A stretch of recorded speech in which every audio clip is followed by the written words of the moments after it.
Welcome to This Week in Money. I'm Jim Goddard. Today, Chartwork CEO Ross Clark will take a look at the markets over the past week. Author of the book Collusion, How Central Bankers Rigged the World, Nomi Prins, will talk about what central banks were supposed to achieve, how they have fallen short, and who benefits from central banks. She also answers the question, should the U.S. Fed be audited? We'll also hear from Vancouver lawyer Christine Duhaime. We'll discuss efforts by the BC government to investigate money laundering and why past governments might have turned a blind eye to it. Plus, at the end of the show, we'll have company showcase updates from American Manganese President Larry Reaugh, Aven Resources Jim Pettit, Cypress Development's Don Mosher, Carl Data Solutions Greg Johnston, and Blind Creek's Brian Fowler. We'll talk to Ross Clark right after this. I'm Greg Johnston, CEO of Carl Data Solutions, an industrial Internet of Things company that provides big data solutions for monitoring critical infrastructure. Carl Data offers machine learning and predictive analytics features through our cloud-based applications to deliver key asset-saving operational insights from massive amounts of data. Carl Data trades on the CSE symbol CRL and the pink symbol CDTAF. For more details on Carl Data, please visit carlsolutions.com. I'm Bill McWilliam, President of Cascadero Copper, CCD on the TSX Venture Exchange. Cesium is one of the world's rarest metals with a growing industrial demand. Drilling is underway on our Tehran property in Argentina to prove up a cesium resource. Cascadero's patent-pending leach process has the potential to make Cascadero the lowest cost supplier of cesium in the world. Visit our website, cascadero.com, or phone us at 604-924-5504. Welcome to This Week in Money, the source for market opinions. Here is Jim Goddard. My guest is Chartwork CEO Ross Clark. Welcome back to the show, Ross. Good to be with you, Jim. The price of crude is tickling $70 a barrel, and you think it might go even higher? Yes, interesting. You know, as markets start to gain momentum, and they typically start off slowly and then gain as the trend clearly becomes well entrenched. One thing that we're seeing in here right now, and I like to look at sequentials, which are a type of analysis where we look at the number of bars in which things are doing well or poorly. And in the case of the oil market, May will be the 9th consecutive month where we're closing above 4 months earlier. That's assuming that we don't absolutely fall apart here into the low 60s by the end of the month. And usually when we get these sequential nines, it means that there's going to be a pause, maybe 1 to 4 bars, which in this case would be 1 to 4 months. And in terms of the oil market, at bottoms, that signal works very, very well. The most recent one happening when we were back at $26 in 2015, 2016.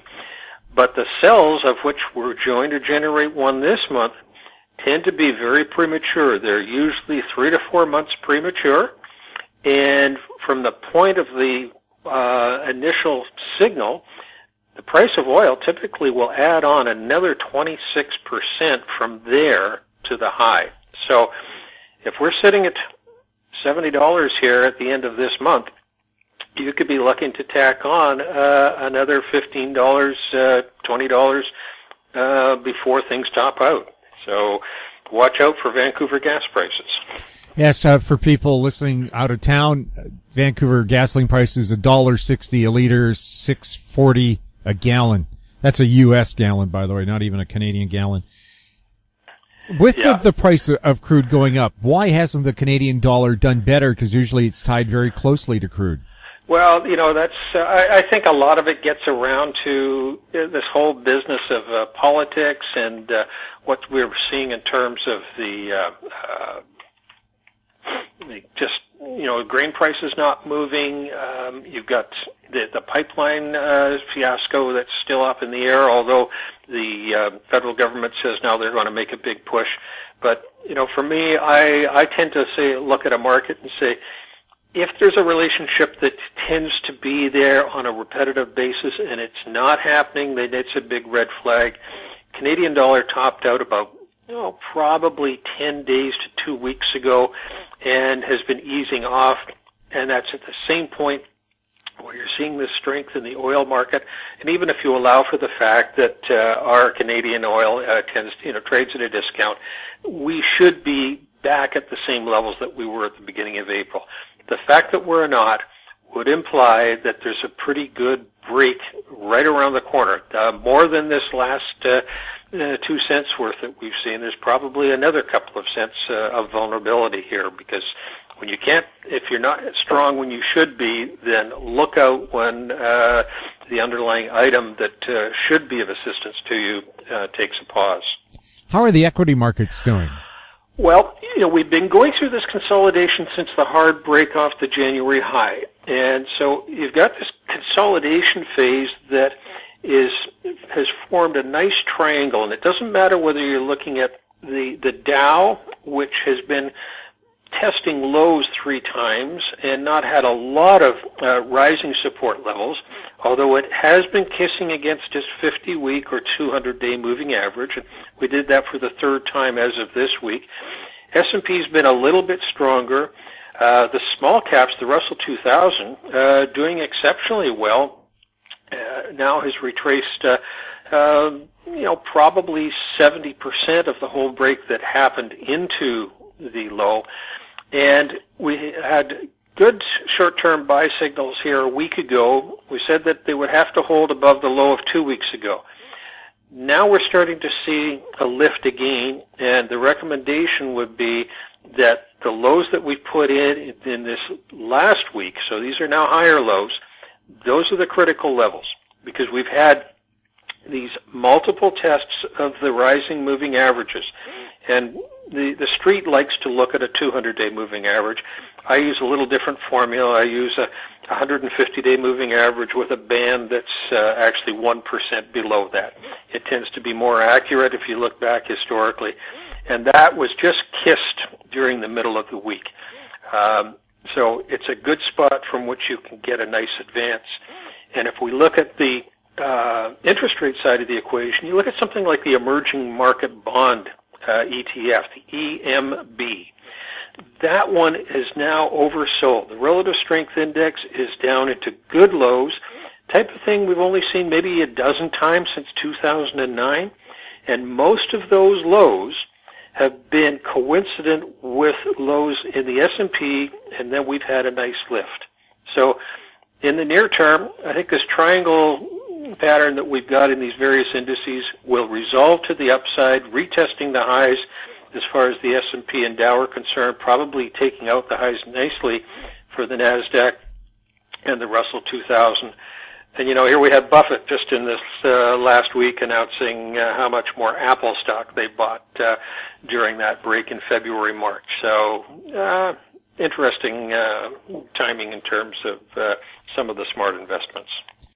Ross, what's going on in the gold market? Well, the gold and silver markets peaked out here in early April with some good sell signals. They've sold off, and one thing we've been looking for in the gold is this 8-year cycle low that happened in December of 2016. You get an initial high that we hit in January of this year, and a pullback. That pullback testing the long-term moving average to the upside. We came within $1 of that this week. We got down to 1302. Almost a perfect kiss with an oversold reading, so that methodical uptrend of which I think we're early stages of this 8-year cycle.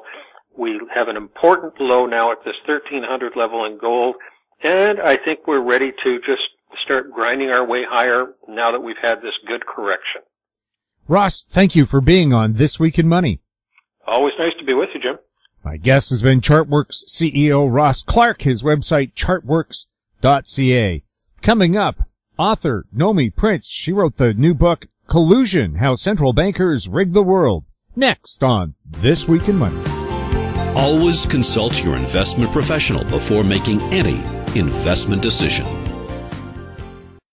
Cypress Development Corp's flagship lithium project is located just east of Albemarle's Silver Peak mine in the heart of Clayton Valley, Nevada. A 12-hole exploration drill program for lithium-enriched claystone on Cypress's 100% controlled properties is now underway. Cypress Development Corp trades on the TSX Venture Exchange, symbol CYP, the pink CYP.V, and on Frankfurt's C1Z1. For more information, please visit our website, cypressdevelopmentcorp.com. Glance Technologies owns and operates Glance Pay, a disruptive mobile payment technology now live in 16 cities in Canada and about to launch in the US. With revenues up 664% in the last quarter, Glance Technologies has the potential to be a worldwide leader in an industry projected to grow to $1.3 trillion in 3 years. Glance Technologies stock symbols are GLNFF in the US and GET in Canada. Find out more at glancepay.com. Hi, I'm Douglas Mason, President and CEO of Magnum Gold Corp Inc., MGI on the TSX Venture Exchange.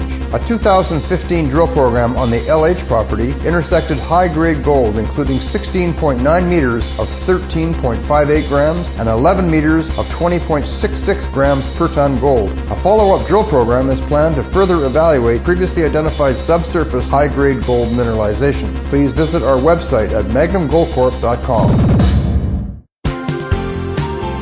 This Week in Money is archived online at talkdigitalnetwork.com. Welcome back to This Week in Money. I'm Jim Goddard. My guest is Nomi Prins. She's a former Wall Street insider. She's the author of several books. Her latest is Collusion, How Central Bankers Rigged the World. You can find her online at nomiprins.com.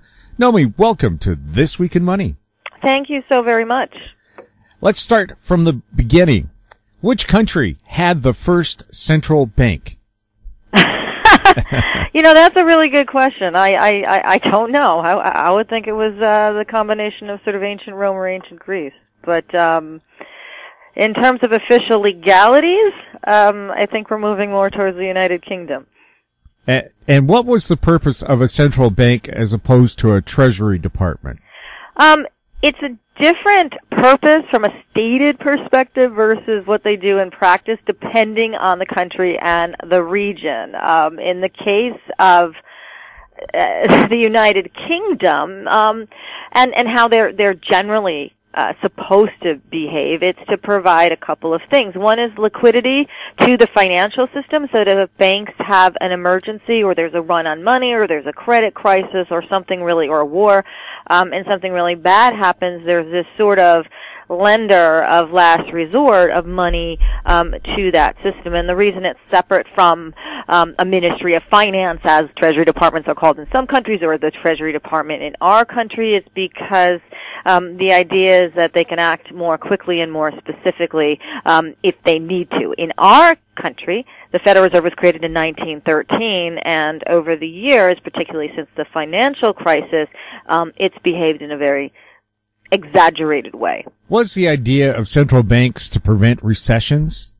Well, the concept is that if a central bank provides money to its member private banks, and again, they're all created a little bit differently. Our Federal Reserve System was based on some ideas that people back in the turn of the 1900s had when they went to Europe and sort of examined what was happening in the UK and France and so forth. Our Federal Reserve System in the United States believes that if it produces enough money at the times when it is needed and pumps it or provides it to the banking system, then that will sort of trickle down into the main economy. So if there is a recession and people aren't able to, for example, access as much credit, or when the Federal Reserve was created in 1913, it was about 6 years after a major financial crisis happened in New York, and the idea was then it would help farmers in the Midwest, sort of get access to funds to keep their farms going, which they weren't able to get during the panic or the crisis of 1907, which is why in 1913 it was sold that way to the public. But in reality, if that money stops at the banks, and the banks use it, for example, to buy their own stock, or to plug holes in their own losses, or to pay back fines or settlements for activities that they've done sort of outside their rules and regulations or the law, then it doesn't go into the main economy. So conceptually, it could, but in actuality, there's no real strings attached to that money to make it necessarily go into the real economy. It really depends on what banks choose to do with it, what corporations choose to do when they borrow it, and how that ultimately manifests in the real economy. Is it true if the idea was to reduce the impact of recessions, it didn't work because we've had something like 17 recessions since the Fed was invented? Right, and that's exactly it. See, there's the idea that was sold as sort of the reason for the Federal Reserve, for example, and then there's what actually happened, which you're basically noting that because there was no element in the legislation in the Federal Reserve Act in 1913 that required the Fed to sort of keep tabs on the money they were providing. So if they had, or if there were, then using this extra source of money as a sort of backdrop of credit that's needed in an emergency to help an economy from a recession or so forth would make more sense, because then they could actually say, all right, we're going to manifest or fabricate or conjure, electronically produce a bunch of money, and we're going to require that money goes into, X percent to small businesses, Y percent to help restructure certain mortgages or something for individuals, another percent for infrastructure or development, which will then produce more jobs or more people coming into the areas served by that infrastructure, whatever it might be. Then that pool of created money could be used for a real economic purpose.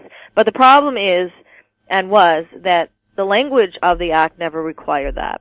And the Federal Reserve, even though it has the emergency powers, capacity from that Act to produce money when it needs to, as much as it needs to, there's no limitation to help the banking system that are members of the Federal Reserve. There's no strings attached to that. There's no way to follow that money into the real economy, and as a result, it doesn't necessarily go into the real economy. So therefore, it doesn't really have a direct relationship to keeping a recession from happening. And of course, they're caused by lots of other things as well, or keeping a recession from continuing. Who was behind the formation of central banks? Again, it depends on the nation, but if we look at our history in the United States, it was a very specific who. The specific who was a senator by the name of Nelson Aldrich, who was on the Senate Finance Committee from Rhode Island during that panic I mentioned in 1907. And he'd spent a lot of time in Europe. He had sort of analyzed what was going on with the central banks that had been created there, the Bank of England, the Bank of France, who were primarily created to help with regional conflicts and wars and stuff way before the Federal Reserve was created. So there was a different reason for those particular central banks. The Central Bank of the United States was created because there was a financial crisis, and because the head of the Senate Finance Committee at the time was actually quite close to a number of bankers on Wall Street, including J.P. Morgan, who was the head of the Morgan Bank, which was the largest bank in the country at the time, and actually was lending quite a lot to the rest of the world, and did more so of that in World War I a number of years later.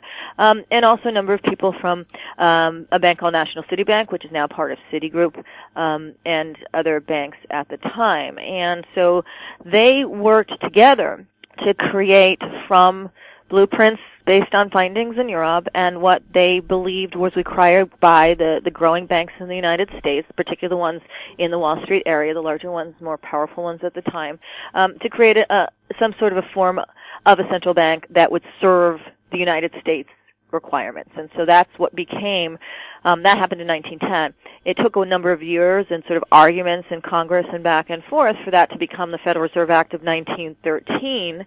But along the way, it was sort of like acts are today. There was a lot of conversations and sort of lobbying back and forth. It wasn't called lobbying at the time, but just basically a lot of give and take to make what ultimately became the Federal Reserve Act of 1913, which created our Federal Reserve System. So it really was created in the wake of a panic, and it was created by a very real and publicly documented meeting between a senator and a number of bankers. But the way, again, it was sold to the public was that it would provide credit in an emergency, which during that panic in 1907, there wasn't any credit going out to the middle or the west coast of the country. It was all kind of stopped on Wall Street because the banks were protecting themselves. And the idea was, well, if there was a separate independent body in Washington, or a reserve system that had banks, 12 kind of components of it throughout the country, that money would be more evenly distributed to banks across the country, and that would ultimately help the full country if there was a crisis that prevented money coming out of the Wall Street area. So that's really how and why it was created.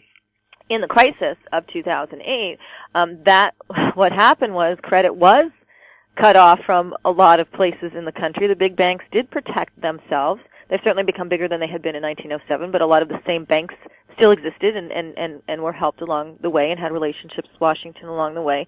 And they basically, there was a liquidity crisis. There was a financial crisis. Everybody in Washington was freaked out. Everybody on Wall Street was freaked out. And so in addition to a government bailout, the Fed began to use this emergency powers that were part of the act that was put in by the bankers at the time to ultimately create trillions of dollars to buy assets that the banks had on their books that they couldn't sell anywhere else. And the idea would be give them money, let the banks then lend it out, get everything going again. And the Fed would take those assets, as did central banks throughout the world. The Bank of Japan did the same thing. The European Central Bank did the same thing, because banks are very global and interconnected. And so therefore, that's ultimately how the Federal Reserve operated in this financial crisis, which is basically what my book Collusion is about. I sort of trace the last 10 years since the crisis and how this money was fabricated, how it went into the banking system, who made those decisions, and just how unlimited the amount was compared to any historical period beforehand. Was it a mistake that, again, no strings were attached to that money that was given to the banks?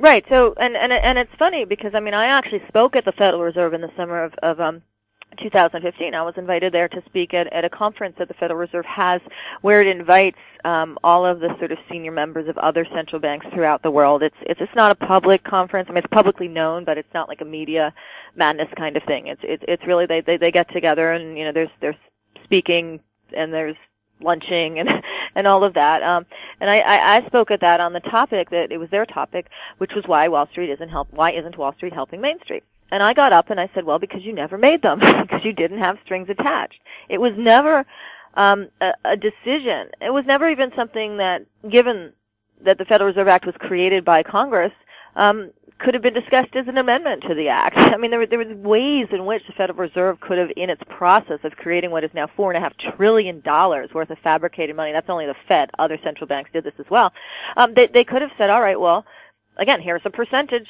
that has to go to infrastructure, has to go to development, has to go to wage growth, has to go to forgiving student loans, has to go to anything that will help the foundation of the economy and individuals in it. But they didn't do that.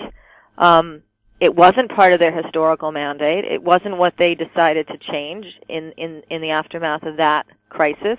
And so as a result, the banks didn't have to go into overdrive. They got a tremendous amount of generosity from the Federal Reserve, but they didn't feel the need, nor was it their business model to give the same generosity to anyone else. We're hearing rumors that President Trump wants to change the structure of the Fed. Any thoughts on what a new Fed should or could look like? Well, my thoughts are probably different from what his thoughts might be in terms of restructuring it. I think what's happening as a result of the people that President Trump has put forth as appointees to senior positions in the Fed. And remember that the president cannot change the Fed. All the president can do is nominate individuals to lead the Fed and individuals to be on the board of governors or the board of directors, effectively, of the Fed. And what he has done is that, well, two things. One is that he's appointed a number of people to positions on the board of governors, all of whom, including the new chair of the Fed, Jerome Powell, are predisposed to deregulating banks, loosening restrictions on them rather than re-restricting or restricting them from certain activities. So though President Trump can't change what happens at the Fed, he can nominate these people. It requires Congress to affirm or reject them. And in our history, whether it's a Republican or Democrat president, Congress has never rejected an appointee that's been put forth by the president. So it's pretty much a foregone conclusion that when President Trump put up Jerome Powell or any of the other people he's put up, that they were going to be accepted by Congress, and they were. And also now there's a situation where many of them have the philosophy that the banks are healthy, that the economy is healthy, And they don't really seem to indicate that it's only the appearance of health when you look at certain indicators like the stock market, and that's predominantly up because a lot of money has been fabricated and infused into the system through the private banks and to their major corporate clients, all of whom borrow money in order to buy their own stock, which has the effect of pushing up their stock. And these same people running this institution now aren't looking at that. What they're looking at is, well, banks are fine. Of course they're fine. They got a whole pile of money. Anybody would be fine and fixed in terms of financial health if they got a whole pile of money and didn't have to really pay interest on it. That's what's happened over the last 10 years. And so these individuals, Jerome Powell and so forth, want to look at ways in which they can deregulate or take away some restrictions from those private banks, the major banks in the country, J.P. Morgan Chase, Bank of America, Goldman Sachs, and so forth, rather than restricting them. So that's the mark that President Trump can have on this Fed. The prior Feds have been the ones who fabricated the money. They've kept rates at zero, or close to zero, which has hurt savers, it's hurt pensioners, and so forth. But it's the new Fed under Trump that can, by virtue of its philosophy, really make a mark on now going a step further, not just providing money to the banks after all of the malfeasance that they did and the financial crisis they caused, but actually going a step further and deregulating them, giving them even less restrictions in terms of how they can use the money that they have access to.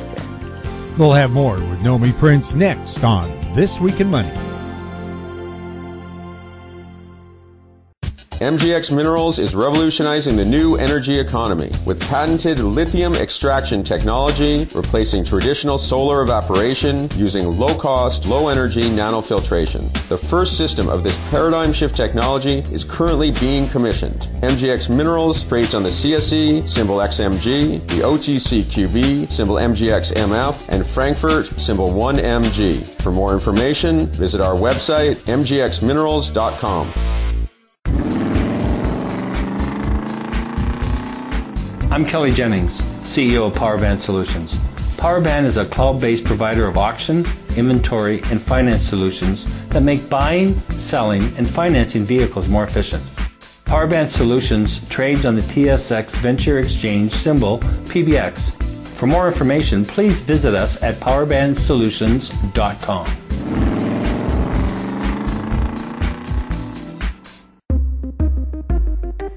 Hi, I'm Douglas Mason, President and CEO of Rainy Mountain Royalty Corp., RMO, on the TSX Venture Exchange. Rainy Mountain's Brunswick property is located in the Rideout Shear Zone in Ontario, with grab samples running as high as 32 grams per ton gold. A follow-up drill program to test numerous targets located by recent groundwork is planned for early 2018.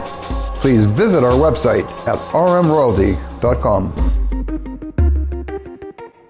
Vatic Ventures Corp. is a potash exploration company focused on the Korat Basin in Thailand, the world's largest undeveloped potash resource. Vatic's management has extensive potash exploration and development experience in Thailand. Vatic will have marketing advantage compared to Western producers. Drill program commences this spring. Vatic trades on the TSX Venture, symbol BCK.V, and on Frankfurt, symbol V8V2. Visit our website, vaticventures.com.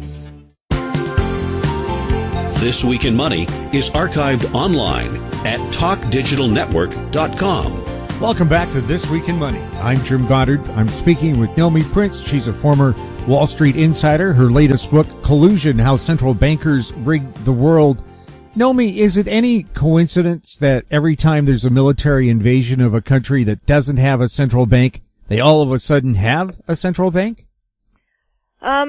Yes, having central banks, and there's about 189 in the world, it is something that started out basically in Europe and then sort of moved its way to the rest of the world in different manners and over time in different years. And in more recent times, a lot of the newer countries to central banking have come in as well. So there is an extent of 189 central banks in the world. So yes, there is a situation where a country that doesn't have a central bank will eventually have a central bank.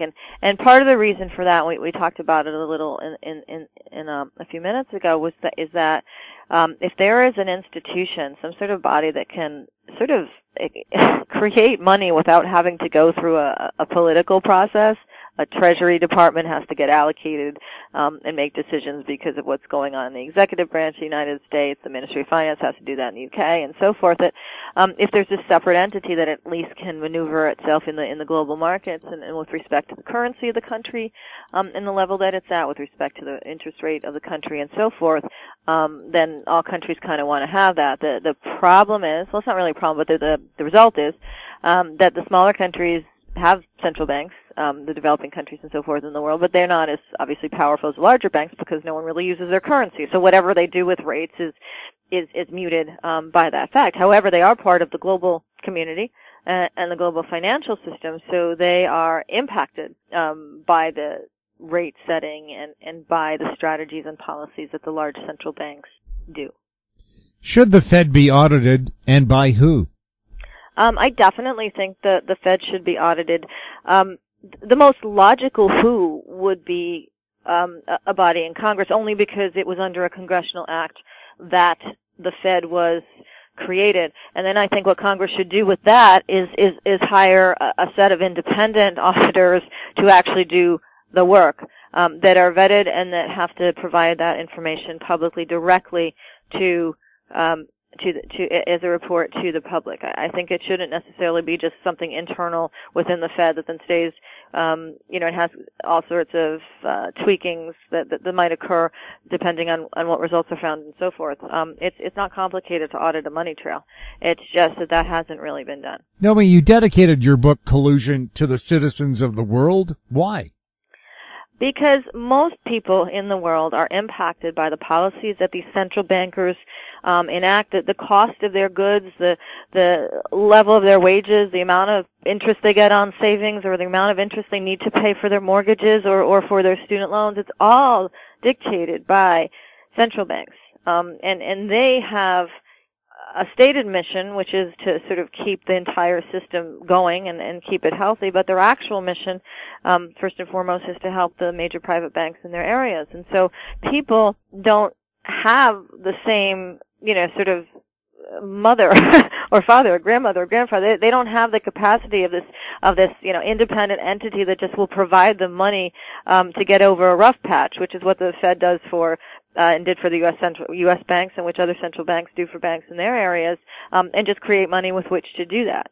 And so I think it's important for citizens everywhere to be aware of what's really going on, and that they're, and so that when that feeling of economic anxiety is there, it's real, but a lot of people don't know where it's coming from. So instead of just acknowledging or realizing or so operating under the effect of knowing that it's these central banks and the private banks sort of working together, they sort of blame each other. They blame people they don't like. They blame immigrants. And rather than sort of blaming each other, I think it's important to know what's really in charge of the system and how it really operates. Are the central bankers of the world part of a special club?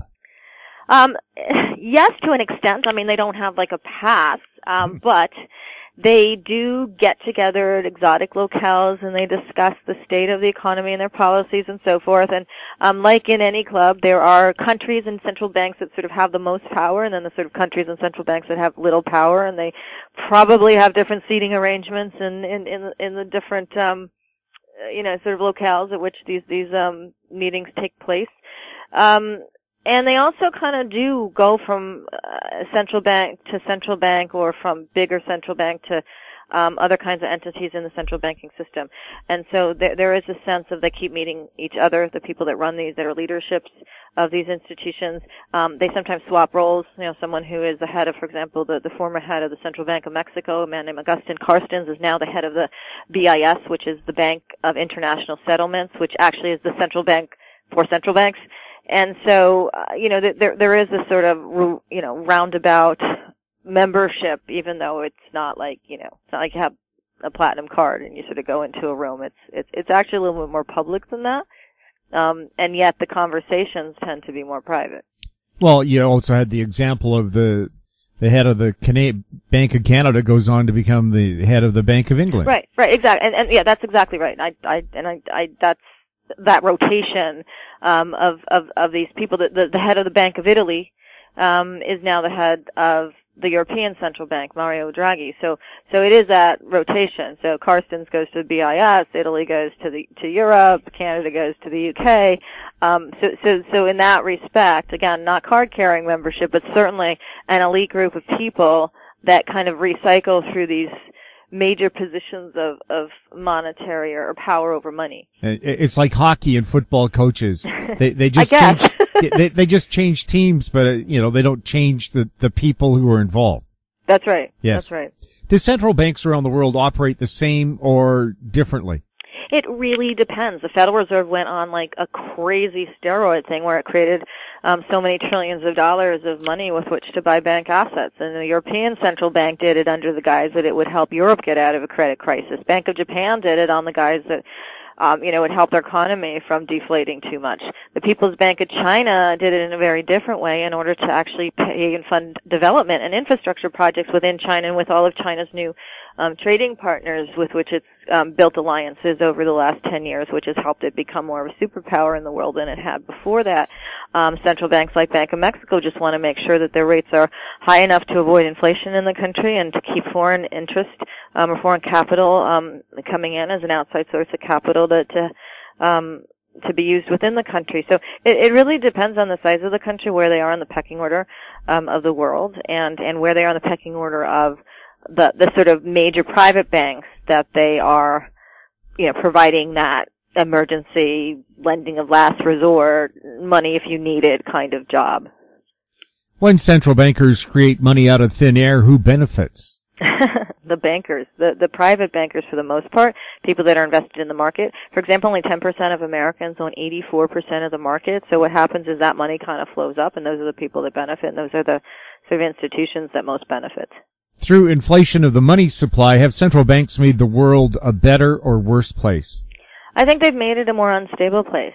And in that respect, it's a worse place because except for the people who have, again, benefited at the top from the inflation of financial assets and of the markets and so forth, the reality is that this money didn't come from real work or real profits or real produce or real anything. It was just fabricated, and therefore it's an artificial effect on markets and on the general financial system, which is used to portray the economy of countries as being stronger than it is, but in reality, it's just money from an outside fabricated source. Are banking executives overcompensated, and should they face personal penalties when their bank abuses customers and ends up being fined billions of dollars? Yes, both of those. The answer to both of those questions is yes. I mean, look at a guy like Tim Sloan, who's running Wells Fargo. He came in to that CEO position after the former CEO of Wells Fargo, John Stump, was resigned under the scandal that Wells Fargo had created all these fake accounts for many of their customers, and ultimately paid a fine for that, and then and left with a golden parachute. And then Tim Sloan comes along and says he's going to change everything and make it all sort of better and more legal. And now they've just been slapped with another $1 billion fine for more malfeasance with respect to mortgage and auto insurance related extortion from their customers. Those people stole money from their customers, yet they were compensated. In the case of Stump, with a very good golden parachute. Yeah, he lost his job, or he resigned, but yeah, he did fine.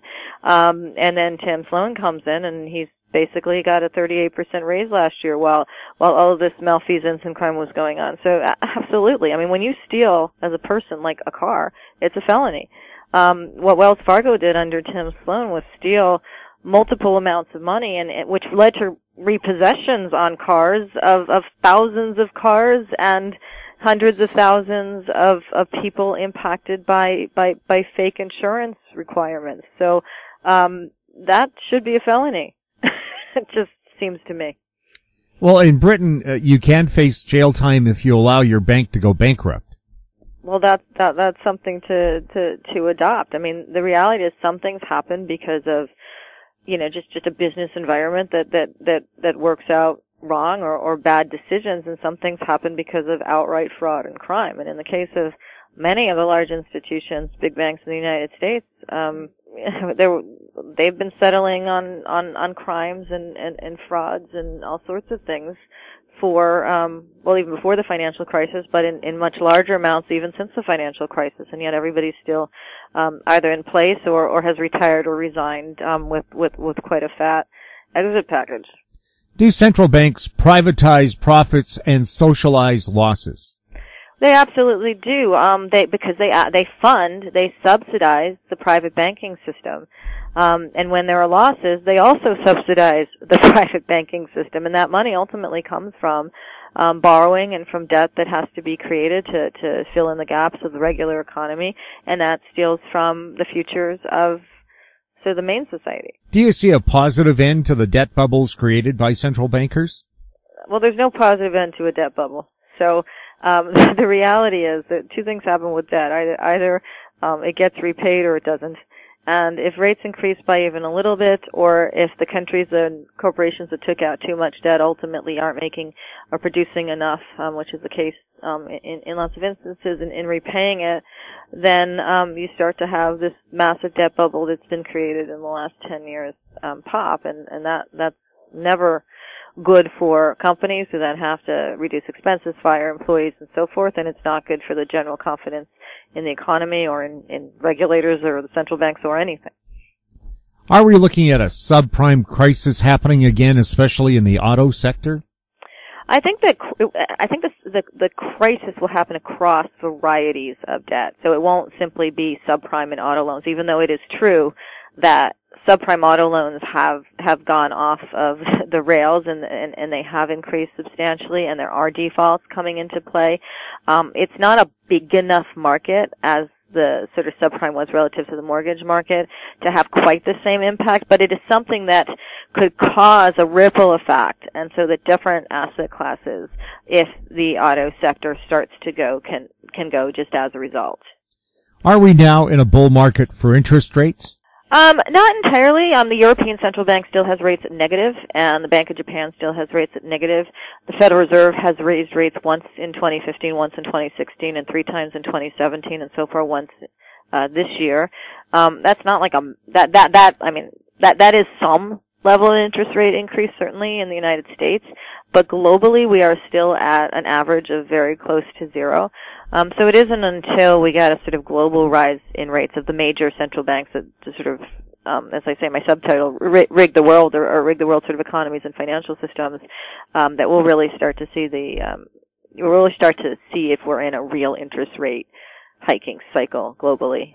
Have central banks caused a pension crisis by keeping interest rates too low for too long? They've certainly stoked the pension crisis because, and that's a really good question. It doesn't get asked often. The fact that pensions used to be able to buy government bonds, for example, and get higher returns on them that would keep up with inflation, at least allow interest to get paid on a sort of less risky basis, was important for pensions. What's happened now is pensions have had to invest more in the stock market, and recently the stock market has gone up. However, the stock market also crashes, and if it crashes at the wrong time for pensioners, all of a sudden, what you think you gained, which would have been much more secure as interest from government bonds, can now be cut in half or 2/3 or 1/3 or whatever it might be if we have another crisis, which could happen at a time where it will never be convenient for pensioners that are looking towards their pensions to sort of live out the rest of their lives. Does the Trump administration want a weaker U.S. dollar? I think they do. I mean, when you talk about trade wars and tariffs and all the things that are coming out of the Trump administration, as well as his Treasury Secretary Steve Mnuchin, the rhetoric indicates the desire for a cheap dollar. When you have a cheaper currency, then your exports are more attractive to other countries, and that basically provides supposedly a lower trading deficit, which is what Trump is talking about. Now, he also sometimes talks about having a strong dollar as indicative of a strong economy. So there's really a sort of yin and yang going there. But if trade policy is what he's going with on a particular time, then having a weaker dollar does encourage U.S. exports to be purchased by more countries throughout the world. Is the continued money printing by the central banks bullish for gold and silver? I think that the continued money printing isn't necessarily, but the fallout, the volatility, the crisis elements are good for gold and silver, because it's to gold and silver that you that historically one goes to in a crisis, because it's solid, it's a hard asset, and it's something that more people globally can wrap their heads around, as well as use as a hard investment. So it's really the crisis side of it that is the problem. With the U.S. being now more than $21 trillion in debt, can they ever pay that off? They won't pay that off, because they didn't borrow it from anywhere. They just sort of created it. So they don't have to pay it off, but what they could do, and they won't do, is they could sell off the assets that they have on their books that they effectively bought with that fabricated money. And if they do that, what it will do is cause debt deflation. I mean, it will cause basically a debt crisis, and it will cause interest rates to go up really high. So they're not actually going to do that. They're going to peel off little bits at a time and hope that they do it slowly enough that they can avoid having a real crisis occur. Canada has extremely high debt per capita. What should Canada's central bank, the Bank of Canada, be doing? Well, I think Canada is suffering from the same sort of love of this quantitative easing policy as other countries have over the last 10 years. They've basically increased their debt burdens because they've reduced their rates. And as a result, the debt is higher than and has increased relative to GDP. The only way to stop doing that is to put more money into the main economy so that your GDP actually rises. You don't borrow as much as you've borrowed, and you start to unwind that debt. There's no easy fix to that. It has to happen over time, but it is something that the Bank of Canada and other banks have to look at strategically in order to have any hope of that occurring. How can people find out more about your book, Collusion, How Central Bankers Rigged the World, and where can people buy it? Well, I know that it's available on Amazon, it's available at Barnes & Noble, it's available throughout all the major retailing bookstores everywhere in the U.S. and in Canada and so forth. And you can also get more information on my website at www.nomiprins.com. Nomi, thank you so much for being on This Week in Money. Thank you very much. My guest has been Nomi Prins. She's the author of several books. Her latest one, Collusion, How Central Bankers Rigged the World. Coming up, Vancouver lawyer Christine Duhaime will talk about money laundering next on This Week in Money. Aven Resources Limited is a gold exploration company with significant projects in British Columbia, Saskatchewan, and the Yukon. Trading on the TSX Venture Exchange, symbol ABN, and the pink symbol ABN.V. Surrounded by world-class gold deposits and mines, Aven's 23,000 hectares Forrest Kerr Gold Project is located in the heart of the Golden Triangle in northwestern BC. For more information, visit us at avenresources.com. Media recognition from Bloomberg, Reuters, recycling trade publications, patented process for 100% recovery of critical metals, including cobalt, lithium, nickel, manganese, aluminum. American Manganese is focused on recycling lithium-ion batteries for electric vehicles. American Manganese trades on the TSX Venture, AMY, the US, AMY.V, and Frankfurt 2AM. For more information, visit AmericanManganeseInc.com or phone me, Larry Ray, at 778-574-4444. Arctic Star Exploration, operated by a team of proven mine finders, is focused on diamonds in Finland and the Northwest Territories of Canada. A work program is planned for our Finland property that contains diamond-bearing kimberlite. Arctic Star trades on the TSX Venture Exchange, symbol ADD, and the Frankfurt Exchange, symbol 82A1. Please visit our website at arcticstar.ca or call us at 604-689-1799. I'm Brian Fowler, president of Blind Creek Resources Limited, listed on the TSX Venture Exchange, ticker symbol BCK. Blind Creek is focused in the Yukon, Northwest Territories, and British Columbia. The company's key property is the Blend Project, one of the largest undeveloped lead zinc silver deposits in Western Canada, plus plans to advance the recently acquired, fully permitted historic engineered gold mine in the Atlan district of northwestern BC. Check us out at blindcreekresources.com. This Week in Money is archived online at talkdigitalnetwork.com. Welcome back to This Week in Money. I'm Jim Goddard. I'm speaking with Christine Duhaime. She's a lawyer with Duhaime Law in Vancouver. Online, you can find her at duhaimelaw.com. Christine, welcome back to This Week in Money. Thanks so much. I'm glad to join the show again. Does Duhaime Law specialize in a certain area? Yes, generally speaking in financial crime mitigation, so anti-money laundering law mostly, and financial crime, and sometimes as well counter-terrorist financing and compliance issues related to financing. So that's pretty serious stuff. Yeah, it is, that's for sure. You were on our show about a year ago. What has happened in the past year in the world of money laundering in Canada, BC, and the world? Well, BC definitely probably more interesting than anywhere else in terms of changes that have happened. And I think in the whole last year, what we've seen is, to be honest with you, there was a bit of a denial that there was a problem in British Columbia with respect to money laundering, with respect to perhaps even organized crime being involved in the movement of money to the extent there was. And I think, we used to talk sometimes about the real estate sector, and there was as well a huge deniability for a number of years that there might have been a problem in that sector as well as the casino. So what I think's happened in the last year is that people have begun to talk about the issue and be less afraid about talking about it and just acknowledging that there is a problem that needs to be addressed. And I think that's probably one of the more positive things, because unless you can acknowledge there's a problem and talk about it, you can't take any steps to improve upon the situation. Was money laundering a major factor in the rapid rise in real estate prices in Vancouver? I think so. And I mean, some people say it's not money laundering, but to the extent that you have people from other countries coming into a place like Vancouver and buying real estate with, in some cases, has been proceeds of corruption, then that is proceeds of crime, and then that is a money laundering issue. So, yes, for sure, I think that, the foreign ownership, in some cases where the money hasn't been clean, has been a decisive factor in our real estate sector. Well, the CMHC itself was given $250 million to go and investigate how real estate got to be in the state that it is right now, and they couldn't account for 42% of the money that was invested in BC. Now, yeah. What does that tell you about the state of the financing of real estate?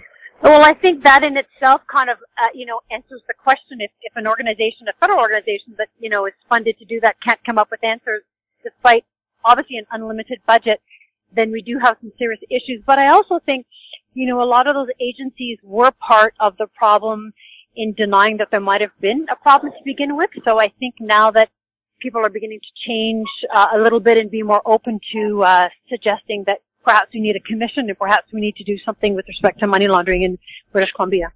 Is BC Attorney General David Eby now investigating money laundering in the province? Yes, he is. He started with the casino sector, and now he's moving to real estate. And I have a feeling that where we're going to end up with it is he wants there to be a Charbonneau type of commission that happened in Quebec to take place in British Columbia. And Peter German, who he's hired to look into that issue, my understanding is that he would be favorable of such a commission, and I think he has even suggested it in the past when he was with the police force. So I think we're moving towards that eventuality to just have an opportunity to flush out what the issues are, what the risks are to the province, and ways in which we can become a province as part of Canada that really is not a safe harbor for financial crime. The BC Liberal government shut down the police squad that was supposed to look after money laundering in casinos and only reinstated it shortly before the election was held. Were they complicit or just willfully blind to the fact that loads of money in duffel bags were being dumped on casino tables? To be honest with you, I've said this before, but the casino sector is the largest revenue generator in our province, far surpassing anything else. It used to be the forestry sector, and now it's the casino sector. And so because it was a large revenue generator, I think there was always an attitude, that in some ways the industry needed to grow and it needed some protection. And I also think at that time it was a time of uncertainty when we were trying to figure out what to do with gambling, how to grow the casino sector, who should be involved in it. And I think that any issues of financial crime took a back seat.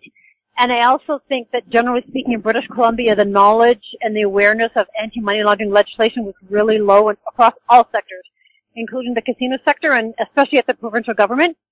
So the provincial government didn't exactly have a well-rounded view of what was required federally, so I don't think it was really on their radar too much. And I think that kind of fell off to the wayside as something to be looked at seriously. If politicians or government officials encouraged money laundering, could they be investigated by the Attorney General?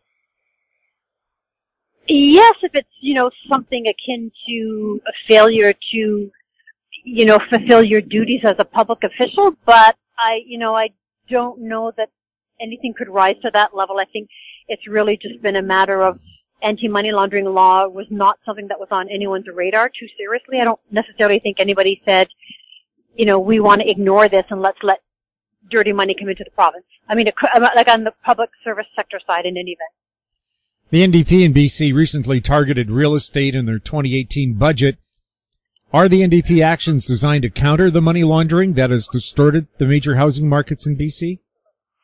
I think so. There seems to be a general interest to work towards improving that particular sector in British Columbia, and as well to just improve the image of British Columbia generally when it comes to real estate. And I have to say that we sometimes think that we're doing a disservice when we talk about potential money laundering in real estate in Vancouver. But when you go overseas, and including to places like China, it's not like as if they like it, and it's not like as if they're saying, hey, let's go to Vancouver and everyone will think we're money laundering. I mean, there's just a general feeling all around that there is a problem and that it needs to be fixed. And so I think to the extent the government takes action to improve our reputation, to improve the system, to have more accountability, to be more law-abiding, I mean, I think those are all really positive steps that help Canada all over, including internationally. Are people who brought money illegally into BC to purchase high-end real estate likely to sell that real estate to get their money out of Canada legitimately? I don't think so, because they come to Canada for reasons that have to do with wanting to set up roots here and wanting permanence. So essentially, they come for a bunch of different reasons. One is, just because there's less pollution and it's a healthier place to be. The other one is because they want to take their money out of a place like China and bring it here where we have what they view as a safer place to have their money. The other one is they want their children to go to Western schools. So the idea is, bring your child, get them into St. George's, let's say, and then that's an easier way to then get into Harvard. Like, these are really, really set plans that they have that are really big motivators. So they're not likely to sell real estate anytime soon and change that, because it's a lifestyle change for them, and they all follow sort of the exact same path of, let's get our kids into these schools, let's buy a house in this neighborhood so we get into these schools, let's then get them into these Ivy League universities. That's kind of a whole rationale for being here. So then that's not about to change. Has the buying of high-end real estate in Vancouver by people from mainland China virtually stopped? No, it hasn't. I think if anything, it's just maybe shifted shape in the sense that now there's some purchases taking place through corporate entities, through trusts, and the reason why that is interesting and maybe of a concern is that it's much more difficult to find out who is behind a home ownership when you have the home owner behind a trust or behind a corporate entity. It's one of the ways to get around the foreign buyer real estate tax. Have somebody locally borrow money from China, because there's no rules right now about who you borrow money from. Then you default on that mortgage and they take over the property and then they own it. Is that a way around this real estate foreign buyer tax? I suppose it could work that way, but I don't know that people are necessarily entering into loans for the purpose of defaulting on them to become a homeowner, because at the end of the day you're going to be affecting your credit rating, and it's not the most strategic wise thing to do, but it is possible that that's the result of some maneuvering taking place. If you had a client who bought high-end Vancouver real estate with laundered money, what would you advise them to do? Yeah, that's tricky. So essentially our banks and anyone else is not allowed to deal with proceeds of crime.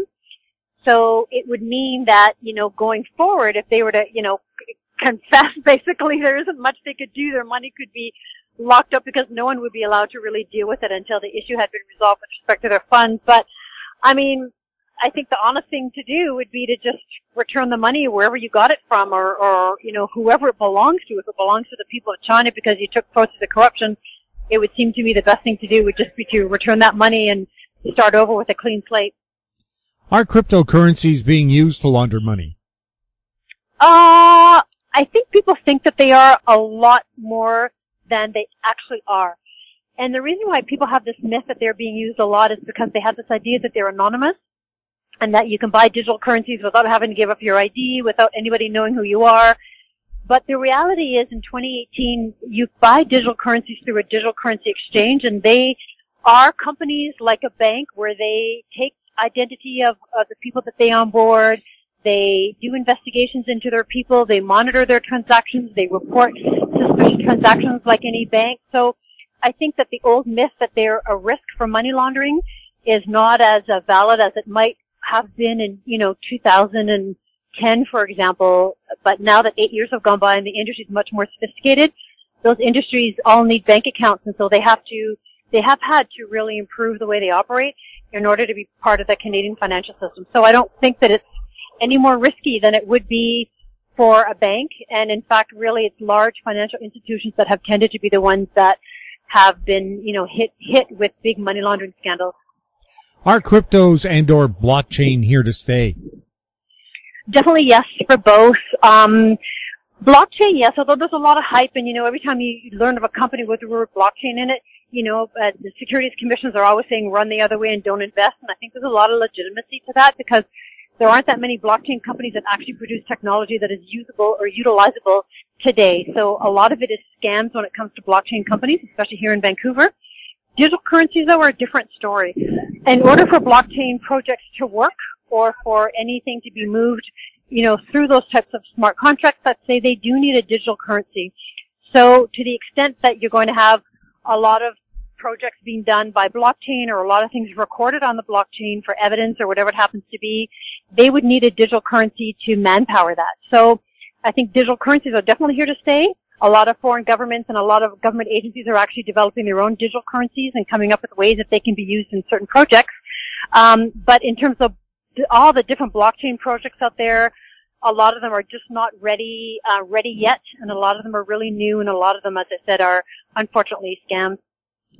How easy is it for someone to create a cryptocurrency, sell units for cash, and then just walk away with the money? Really easy. And that's part of the scam scenario as well, where, like Vancouver, there are a number of what they call ICOs, initial coin offerings, that look like they're being done out of a country like Switzerland, look like they're being done in, Malta or wherever it happens to be, where there's Switzerland, a lot of them, but they're actually right here in Vancouver. And so a lot of those people will issue what they call white papers, which are basically promotional pieces that don't comply with securities law, yet at the end of the day, they're soliciting investments as a securities, and they get a certain amount of money where people buy this coin, and then the people that have raised all this amount of money, sometimes hundreds of millions of dollars in minutes, sometimes in hours, sometimes in a week. There's no technology that ever gets built. People have disappeared, the officers have disappeared, the company doesn't exist, and enormous amounts of what are actually, investors in the company are left having made an investment and nothing to show for it and no way of recovery because they could never find out who's behind these entities that are issuing these initial coin offerings. And as I said, many here in Vancouver. Should cryptocurrencies come under legislation or regulation like the stock exchange? I don't think so. And the reason I don't think so is that it is too different and too novel. And I think that if you take an old historic type of legislation like the securities legislation and an institution like commissions, and you try to fit that whole house and whole piece of legislation over something new and innovative, you're going to kill it. And I think what the securities commissions haven't been able to do is find a way where they can embrace the technology that without killing it and let it grow and, see where it's going to evolve to, in a way that doesn't harm it. So I think there needs to be some sort of a balance. And I don't think securities law is the right answer. I think maybe a mix of securities law and something else that is innovative, like the technology itself is what should be considered by governments. Otherwise, it's just going to get over-regulated without having had a chance to see where the technology might lead us and what improvements it might make in the financial system. Is the Canadian government considering the use of cryptocurrencies alongside regular money? It's hard to get a straight answer from them on that. People tend to look to the Bank of Canada as the person who answers that, and the Bank of Canada changes its mind on what it thinks of digital currencies. For example, the other day, or not the other day, but a couple of months ago, the head of the Bank of Canada, I think on CNBC, said that in his opinion, digital currencies were gambling, and weren't necessarily all that serious, and weren't all that viable. People shouldn't invest in them, and yet, on the other hand, we do know that I think it's UBS in Switzerland is doing a blockchain project which involves digital currencies with the Bank of Canada, with one of the banks in Canada, and with a number of other central banks. So I think you get mixed stories where they're engaged in confidential projects involving Bitcoin to release their own digital currencies, yet to the public they come out and say statements that are inconsistent with what they're actually doing. So it's hard to know what Canada's doing on digital currencies. Is there cooperation between China, Canada, and BC to combat money laundering? There is cooperation, not with respect necessarily to finding people who've moved proceeds of crime and proceeds of corruption to British Columbia. For example, the people that are on the most wanted list and others that are wanted but aren't on that list. There isn't necessarily cooperation on that front. But there is cooperation on things like the fentanyl crisis where, that is money laundering to the extent that money is moved to go buy fentanyl and brought to British Columbia. That's a money laundering component. And there is some cooperation on that front to deal with that crisis and to stop the movement of money back and forth between Canada and China. Aside from money laundering, is there significant mortgage fraud in the Vancouver real estate market? People say yes, but I'm not an expert in that area, so I don't know 100% if, the extent to which it might exist. President Trump signed an order to fight human trafficking and corruption. Is this fight also taking place in Canada? Mixed. We don't deal with human trafficking in Canada at the same level as they do in the United States.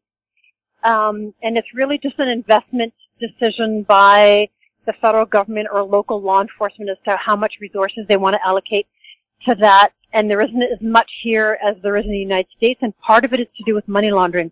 Because when you get human trafficking rings that move people back and forth, they always have a component of money laundering to them, and all the money they earn is proceeds of crime, right? And in the United States, they go after them from the money laundering perspective. So when they indict them for human trafficking, they also indict them for money laundering, and they impose, stiffer sentences on them. In Canada, we don't do that type of financial tracing anywhere near the extent to which they do in the United States. So it also means, though, that we catch them less often because we're not looking at those typologies. We're not investigating where the money's going or to whom, or not looking at ways to stop it.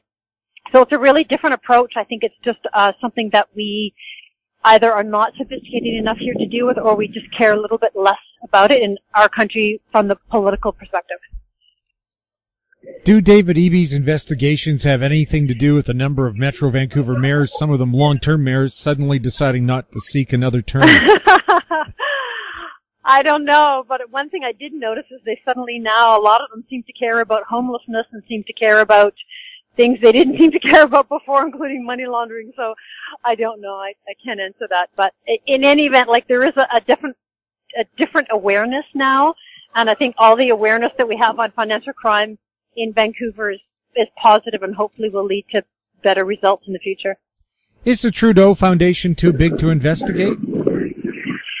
I don't think so. I think that if there's ever any issues of concern to the Canadian public that involves any of our institutions, whether they be foundations or societies or anything that takes in money from the public or, from the public purse or that has a charitable purpose, it's always open to be investigated rather. I'd like to thank you so much for being on This Week in Money. Thank you so much for having me. It's a pleasure. My guest has been Christine Duhaime, a lawyer at Duhaime Law in Vancouver. You can find them online at duhaimelaw.com. And that wraps up our show for this week. We'd like to thank our guests, Ross Clark, Nomi Prins, Christine Duhaime, and thank you for listening. Any questions for the show can be sent to info@howstreet.com. And at the end of the show, we'll have company showcase updates from American Manganese CEO Larry Reaugh, Aven Resources' Jim Pettit, Cypress Development's Don Mosher, Carl Data Solutions' Greg Johnston, and Blind Creek's Brian Fowler. I'm Jim Goddard. We'll be back next week with more This Week in Money. Comments made on This Week in Money are an expression of opinion only and should not be construed in any manner whatsoever as recommendations to buy or sell any financial instrument at any time. Archived online at talkdigitalnetwork.com. Welcome to Company Showcase, an advertising feature on HowStreet.com. I'm Jim Goddard. I'm speaking with Larry Reaugh. He's the CEO and president of American Manganese. Welcome back to the show, Larry. Glad to be here, Jim. You have some pretty exciting news from old London town. Yeah, the company has entered into an agreement, MOU, with a blockchain company out of London. And this is, in reality, it's a step forward for the company. It's to look at the long term of getting spent batteries, or getting the LIB spent batteries. And blockchain is here to stay. It's probably going to be very popular for the next 10 years. But you can, it's a supply chain. It can be for any product, whether it's food or apparel or minerals, or what we're looking for, lithium-ion batteries. And it's something that we feel is necessary for the company in order to source the batteries that we will eventually need in great quantity. Or great quantity, and so the JV is with a company that's focused on Cobalt at this time, and focused on the of trying to source Cobalt that's not conflict Cobalt for various car companies, and they have a deal with BMW, and there's more on the way, I understand. And us, or a private company, we definitely feel that this is a big step forward for the company. Puts us into the modern age, utilizing the intellectual properties that are out there and available for companies. The blockchain thing is something that we've been thinking about for quite some time. We did some investigating, and we ended up with the company in London. And that company is private at this time. It's been picked up by Reuters. They've done an article on them. And the company's called Circular Limited. And they're, I don't know if they have any intents to go public, but probably. And but they're a private company right now, so we're lucky to have latched onto a savvy group of entrepreneurs that are in the technology space, and we feel this is going to be a great plus for the company. What we're finding with supplies for our eventual plant is that it seems to be a lot, especially in third world countries, where there's a lot of disassembly taking place by hand or by crushing and grinding, and we're getting more and more and more of those that are adding up. So we feel that, we're in the right space at the right time. But speaking about Cobalt, Jim, Cobalt has been under a little pressure lately. It's about $90,500 a ton E, and that's down from the $95,500 that it was here a week or so ago. But that's normal. I used to do a letter on commodities from 2008 to 2011, and so I'm quite conversant with the movement of and the fundamentals of the commodity market. And I'm seeing a lot of stuff out there about using less and less cobalt, that's fine with us. As long as there's cobalt in the battery, we can get it out. And I see Elon Musk is talking about less cobalt, and he's using a lithium cobalt aluminum formula. Well, we've already tested that, and we get back 100% of that material. So we're good on that point. And the stuff that's happening in the Congo right now with Glencore on their Katango property is another disruption in the cobalt market, and we can see that the Congo, which we depend on 60% of our cobalt from, is really a basket case when it comes to moving forward with the cobalt project, and it's just not going to happen in the Congo. And you got to fight for what you got. How can you fight to put something into production and expect people to put money up to do that? So cobalt is going to remain on the scarce list. It's going to there's going to be a lot of batteries produced with cobalt in the next 5 to 10 years. We want to be there to when they reach the end of life to actually recycle those batteries. And we feel that our process is one of the most advanced, if it's not the most advanced process out there, and I can't think of anybody that's talking up the numbers that we do. So the future looks bright for the company, and currently the cobalt price doesn't affect us at all. I mean, don't forget 2 years ago it was $10,000 a ton when we first started looking into this, and now it's up 9 times. That's pretty significant. So everybody can rest assured that we will be moving ahead with our project. We still get a lot of interest out of Asia, and it's probably increasing, not decreasing. The interest in North America is not quite there. I was reading in some recycling news where somebody in South Korea was doing recycling of batteries, and they're getting about 70% of their supply from the Western world, and that doesn't make sense to me when you have a solution right here in our own province. So it's none of it's really set in stone. I think that there's going to come a time when North America turns its attention, especially with a president like Trump that wants jobs at home, to what's happening here with the recycling business, and especially in some of these critical metals in the U.S. or in Canada for that matter. You think, we're shipping all of our batteries over to South Korea or other parts of the world, and China and all this stuff. We're getting rid of our resources. We're giving our resources away, to speak frankly. So that's kind of what my message is all about, this podcast, Jim. And I'm looking forward to a relaxing weekend, hopefully.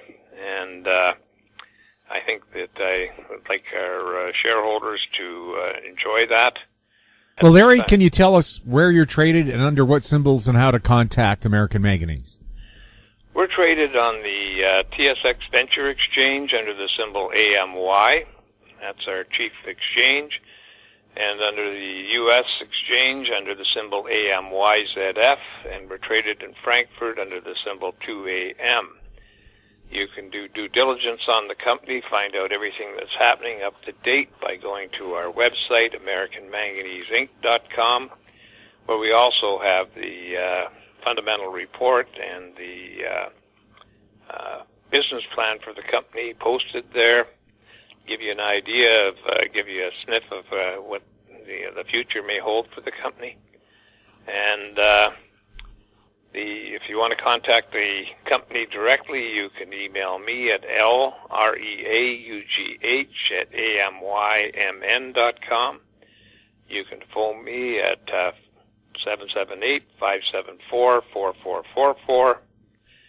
And I'd be happy to respond to you. Larry, thanks a lot for the update. Sounds pretty exciting. Thanks, Jim. My guest has been American Manganese CEO and President Larry Reaugh. I'm Jim Goddard. We were speaking on May 4th. Comments made on Company Showcase are an expression of opinion only and should not be construed in any manner whatsoever as recommendations to buy or sell any financial instrument at any time. Archived online at HowStreet.com. Company Showcase is a production of How Street Media Incorporated.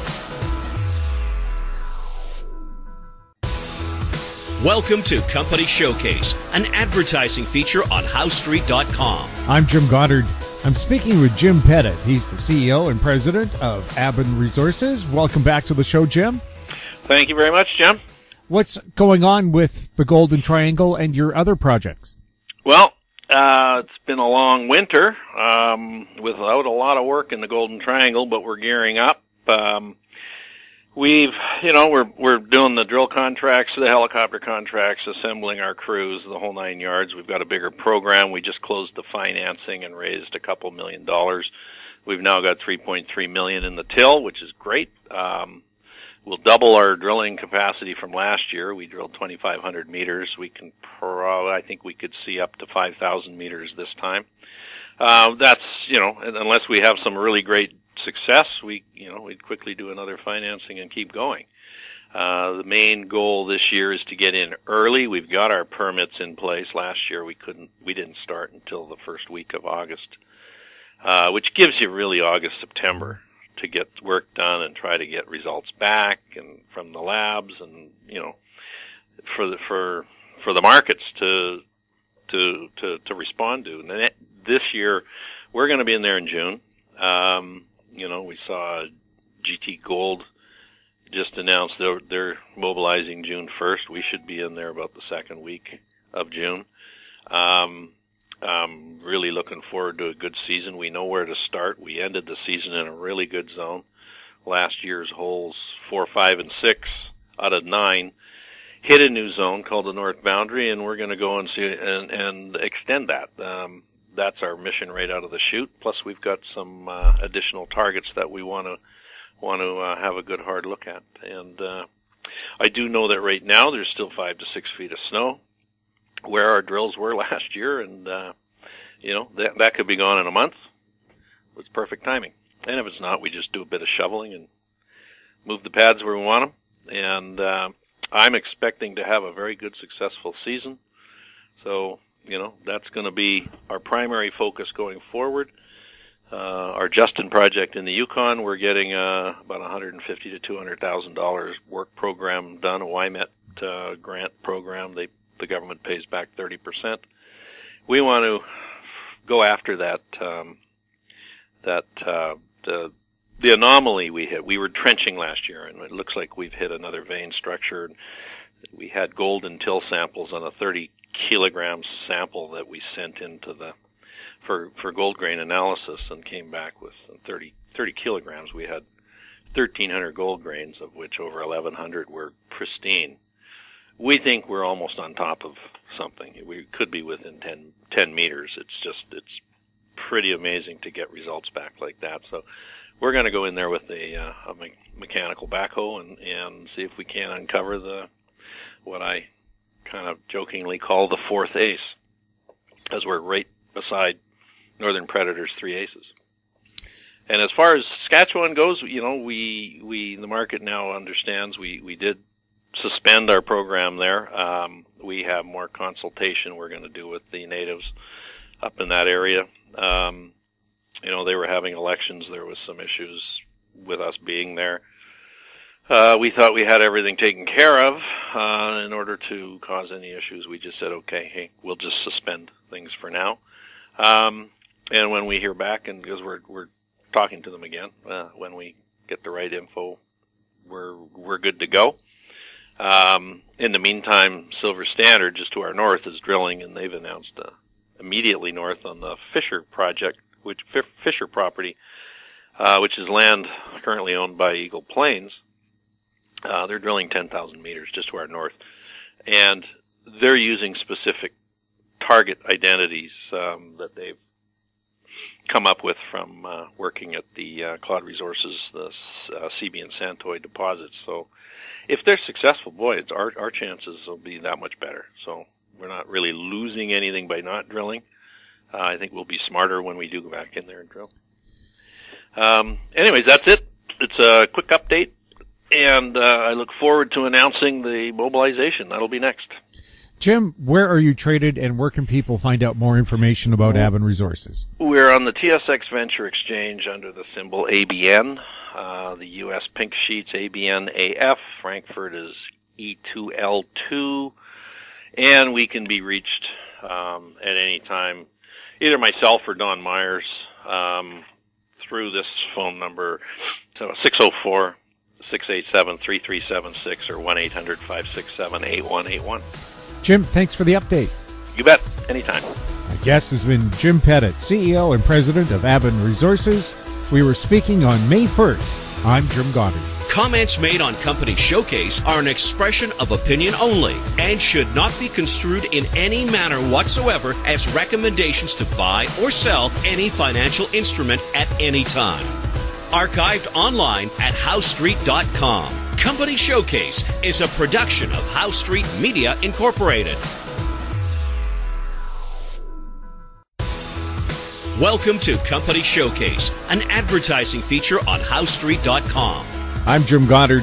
I'm speaking with Don Mosher. He's the corporate consultant for Cypress Development. Welcome back to the show, Don. Good morning, Jim. Cypress, what is developing with Cypress Development? Well, the last couple of times I've been on your show, we talked about a project that we have down in Clayton Valley, Nevada, looking at developing a claystone lithium deposit. And this morning, I guess, we put out a news release with our maiden resource estimate on it, and it's we're very enthusiastic about it. Don, what else has Cypress Development worked on, and what is it working on right now? Okay, so what we've done is we went in and took a look at a claystone deposit, and you need to be aware that there is no commercial claystone production anywhere in the world right now. There's a couple of projects that look like they're moving to production. One's owned by Global Geosciences about 25 miles from us in Nevada. And another one is down in Mexico owned by a company called Bacanora. Bacanora has actually had a pilot plant operating, and they're moving into commercial production. And Global Geosciences is looking at a heap leach operation over on Rhyolite Ridge. We have been looking in Clayton Valley, right next door to Albemarle's Silver Peaks production facility, which has been operating for 60 years. I mean, literally, their evaporation ponds are probably a kilometer from where we're exploring. And I don't think there's ever been any doubt about the size of this thing because it sits right on surface. So the deposit we're looking at size-wise is 7 kilometers long, 1.5 kilometers to 2 kilometers wide, and it's 125 meters deep or thick based on our deepest drill hole.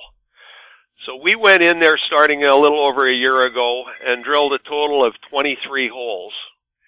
And based on the results we got out of those 23 holes, we gave them to an engineering firm, and the engineers have come in with a maiden resource on this now. So the resource is a significant resource, an inferred resource of 779 million tons, grading 888 ppm, and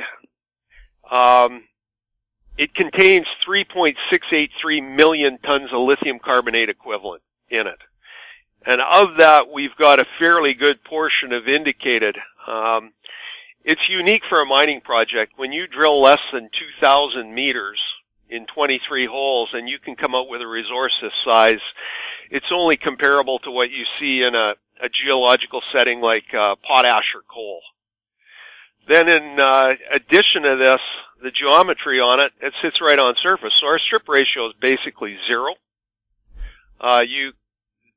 you don't have to move much rock. The entire deposit appears to be ore grade because we're using a 300 ppm cutoff. The jurisdiction does not get better than the United States of America. In Nevada, very close to the Tesla battery facility with a mandate to buy domestically. The Silver Peaks processing facility sits right beside us. They're the only production in the U.S. They produce about 6,000 tons a year of lithium carbonate. The only question on this deposit is, can we extract the lithium commercially and make money? And based on, the preliminary lab tests that we've got in this report, and we've got 3 very credible labs. We got SGS, Lakefield, Continental Metallurgical Services, and they've come in and basically said with a weak sulfuric acid solution, we can get out about 80% of this lithium in between 4 to 8 hours.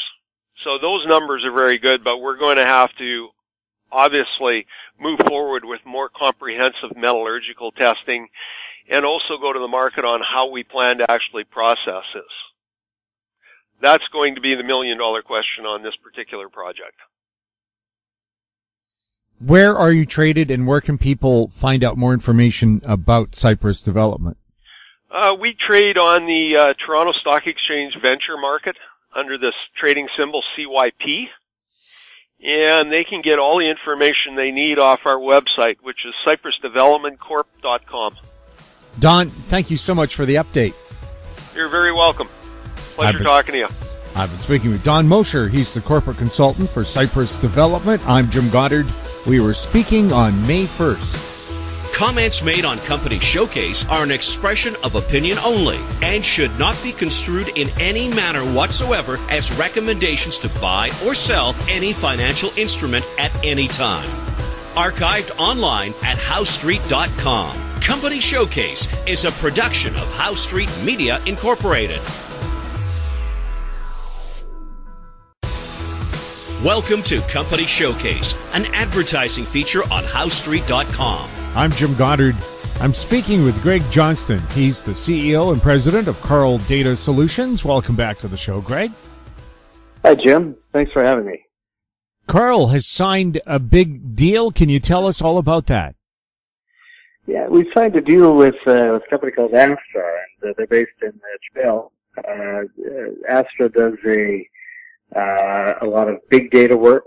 They also have data hosting, and they produce IoT devices or environmental sensing devices. So it's very complementary to what we do. Can you give us details about the deal? Sure. The letter of intent would mean that we take over 100% of the shares of Astra, as well as their assets, leases, and contracts with their customers. Astra usually does in revenue about $115,000 a month. They've only been in business for 11 months, so they're doing extremely well. And what we'll do is Astra will continue to run as a wholly owned subsidiary of Carl Data Solutions. How will Astra mesh in with what Carl Data already does?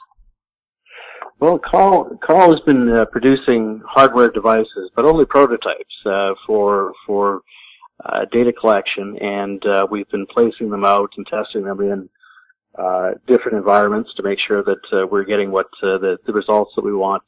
Astra has an entire manufacturing facility based in Trail, so what we'll be able to do is build out a lot of the prototypes that we've actually developed on the hardware side of things in the Trail facility. On top of that, Astra also does a big data analysis and has applications. What we'll do is we'll harmonize their application with ours, and then we'll continue to work on the projects and pick up the clients that Astra has in the big data space. It will also give us entry into new verticals. Astra has a slightly different focus than Carl or Carl's subsidiary Flowworks has had But this, it's very complementary and allows us to get into new verticals and expand our business. Can you tell us about Carl Data? What's its background and its goals? Well, Carl is a big data as a service company. So, and really what we focus on is environmental monitoring. So we collect the data, billions of rows of data from environmental sensors and monitoring devices. We consolidate all that information into an application back end. We apply machine learning, artificial intelligence, and we spin off the results into models that engineers and city planners use to make sure that their infrastructure is running smoothly. Where is Carl Data traded and under what symbols? Carl Data is traded on the CSV under the symbol CRL. We're also traded on the OTC. The symbol is CBTAF. And Greg, how can people find out more information about the company? They could just send us an email, info@carlsolutions.com. Greg, thanks a lot for the update. Thanks, Jim. My guest has been Greg Johnston, CEO and President of Carl Data Solutions. I'm Jim Goddard. We are speaking on May 3rd. Comments made on Company Showcase are an expression of opinion only and should not be construed in any manner whatsoever as recommendations to buy or sell any financial instrument at any time. Archived online at howstreet.com. Company Showcase is a production of How Street Media Incorporated. Welcome to Company Showcase, an advertising feature on howstreet.com. I'm Jim Goddard. I'm speaking with Blind Creek President Brian Fowler. Welcome back to the show, Brian. Thanks, Jim. Good to be back. Brian, it's been a bit of a while since we've had an update from Blind Creek. What has the company been up to? A lot of talk about it on the news wires lately. So what are they chatting about? Well, lots happened in this past while, Jim. I guess probably the most important thing is Blind Creek has announced the Maiden NI 43-101 resource estimate for our blend deposit, silver lead zinc deposit in Yukon. And we've also acquired a number of permits that allow us to explore and access the property. And also in the news, wasn't Blind Creek's news, but it has a big impact on our blend project. ATAC Resources recently got approval from the Yukon government to put in a 65-kilometer road to their Reaugh gold project, and part of that road could be used to access blend at some future time. And in addition to that, there's been a lot going on with our Engineer Gold Mine property and our spin-out that we announced earlier in January. Will you be focusing mostly on blend right now? Yes, blend remains Blind Creek's flagship property. And yeah, as I mentioned, we came out with a resource estimate just last month. Blend is the largest carbonate-hosted silver lead zinc deposit in Yukon, and it had been worked previously by notable companies such as Lithium in 1991. Blind Creek has put over $5 million in exploration into the property since 2006, and late last year the company commissioned Moose Mountain Technical Services to put together a 43-101 estimate on the property. So the numbers that we published are a culmination of about 7 months of work, remodeling the geology of the deposit and conducting a fairly detailed metallurgical study. So the resource numbers we're very pleased with. Blend is determined to contain 32.98 million tons of 5.03 zinc equivalent in the inferred category, plus an additional 3.65 million tons at 5.18% zinc equivalent in the indicated categories. Combined, this is a substantial amount of contained metal.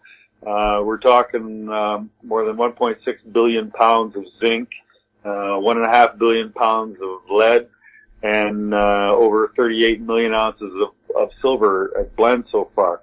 The resource that's been defined is situated in two pits, two potential open pits that are 2 kilometers apart, and it's clear that there's exceptional upside, exploration upside to increase the resource in particularly in the near pit area.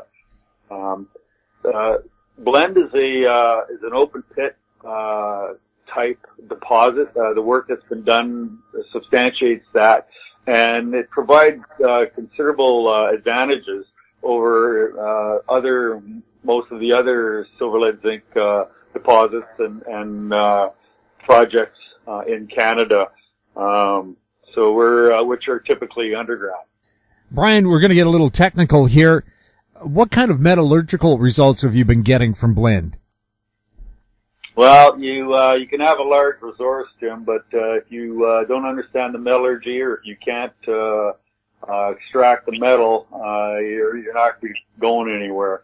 To that end, Blind Creek commissioned Frank Wright, consulting metallurgist, to conduct a 4-month study on metallurgical samples from blend.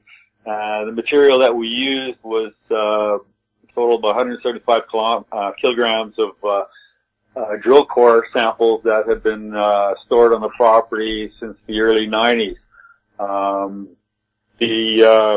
What Frank Wright undertook was a program that was designed to characterize and optimize the studies on the grinding and dense media separation, flotation, separation, concentrate characterization, all the things you need to know, and as well as metal recoveries, the things you need to know for that we needed to know for our resource estimate, as well as for basis for future studies.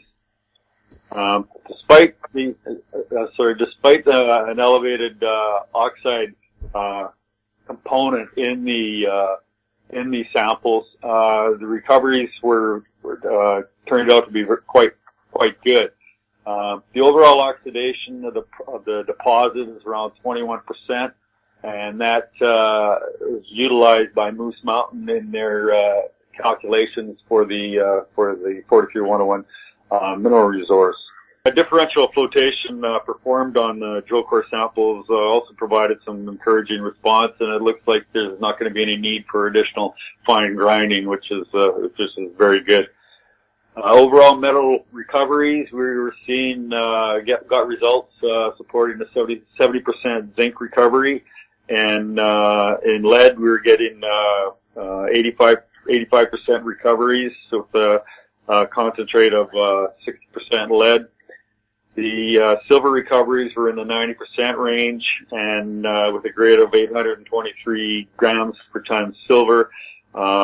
This is all really good news, Jim, for going forward at blend. Frank Wright, our consultant, stated that we should expect to improve on these numbers substantially once we are able to provide additional and less oxidized and more representative metallurgical samples from the deposit, which we hope to obtain this year. Brian, you mentioned earlier that Blind Creek had acquired an exploration and land use permit for Blind. What can you tell us about that? Yeah, this is a process that we're happy to have behind us. Last month in March, rather, we received a 5-year Class 4 quartz mining land use approval permit from the Yukon government, and we also received a 2-year land use permit, which provides the company access over a 2-year period, utilizing the Wind River Winter Trail into blend from Keno Hill. The Wind River Trail is 58 kilometers long, and it was utilized by the company in 2006 to bring in D6 bulldozer and fuel and diamond drills and camp equipment to the project back then. So we're very pleased to have be able to do this once again. In addition, I mentioned earlier a significant development there was ATAC's recent approval of ATAC's access road into their Reaugh project. Portions of the Wind River Trail from Keno Hill are included in this proposed road, and once that's in place, Blind Creek's property could be accessed by upgrading an additional 24 kilometers of road from there into the property.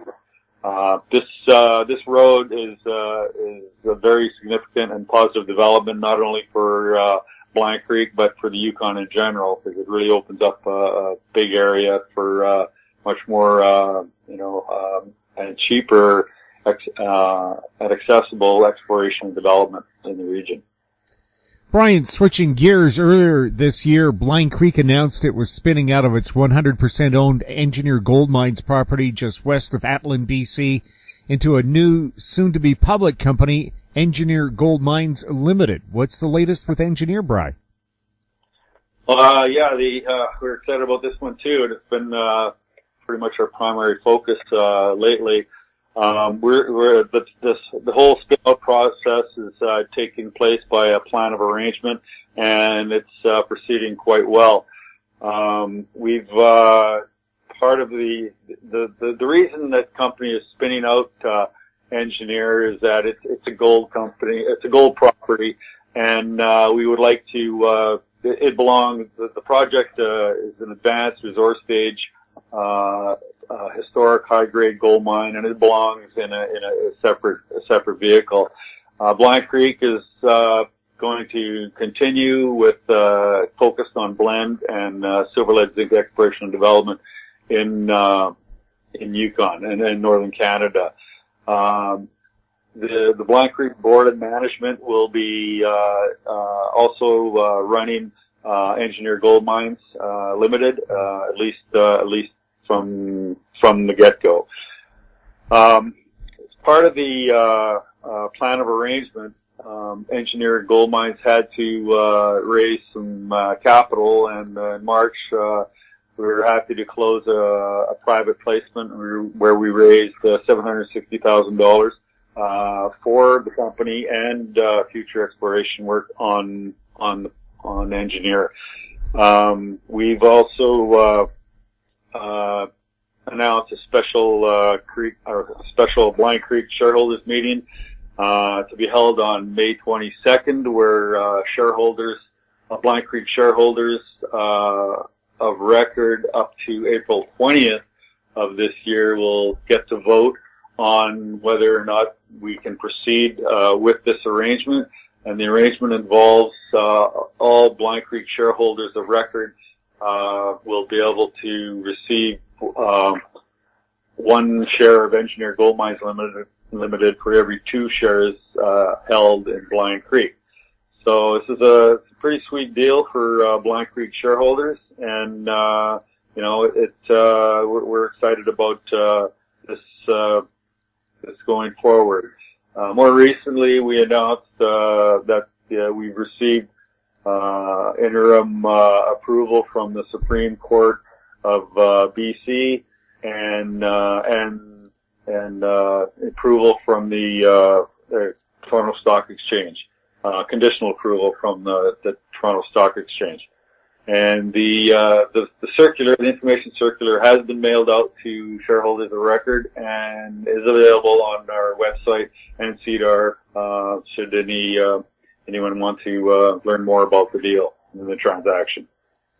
Can you tell us about the share structure for Blind Creek and what you expect it to look like after you restructure?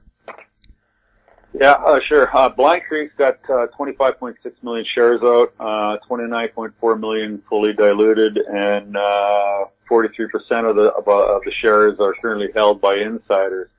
As part of the transaction, since it's a 2-for-1 split, Engineer is going to have 12.8 million shares once it's out, and then if you add the 7.6 million shares from the recent private placement, Engineer will have about 20.4 million shares issued and outstanding when they're out of the gate.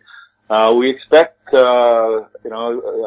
pending full approvals and compliance with everything that we have to do to make this happen, we hope and expect that Engineer will be trading in early June on the TSX Venture. So what are Blind Creek's and Engineer Gold Mines exploration plans going forward, starting with Blind Creek?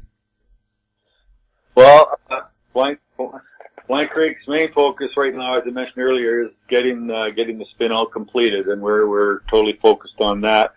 Once that's kind of behind us, we're positioning to conduct a fairly substantial drill program at Blend in Yukon to step out from known mineralization and the known resource in the immediate pit areas, as well as following up on a number of historic drill hole intercepts on zones such as the Central Zone and the Far East and the Shanghai Zone, spread out over an 8-kilometer mineralized trend at Blend. We'll also be looking at doing some more metallurgical work and studies in preparation for, and hopefully, we'll be in a position to include all of this in a PEA study that we should be able to start this fall. And the exploration plans for Engineer? Well, Engineer's got, like I said, it's got cash in the bank, and this summer we're gearing up to complete a surface and underground exploration program. We want to dewater the mine, get down to 8 level. No one's been down there since the late 1920s, and we'd like to refurbish the mill, do a bit more test mining and bulk sampling, and also diamond drilling, both surface and underground, trying to define additional high-grade mineralization as well as some more larger tonnage, bulk tonnage, shear-hosted style gold mineralization. Brian, where are you traded and under what symbols? Blind Creek, ticker is BCK, and we're on the TSX Venture Exchange. And where can people find out more information? On our website, Jim, www.blindcreekresources.com. Brian, thanks a lot for the update. You bet, Jim. Good talking to you. Thank you. I've been speaking with Blind Creek President Brian Fowler. I'm Jim Goddard. We were speaking on May 3rd. Comments made on Company Showcase are an expression of opinion only and should not be construed in any manner whatsoever as recommendations to buy or sell any financial instrument at any time. Archived online at HowStreet.com. Company Showcase is a production of How Street Media Incorporated.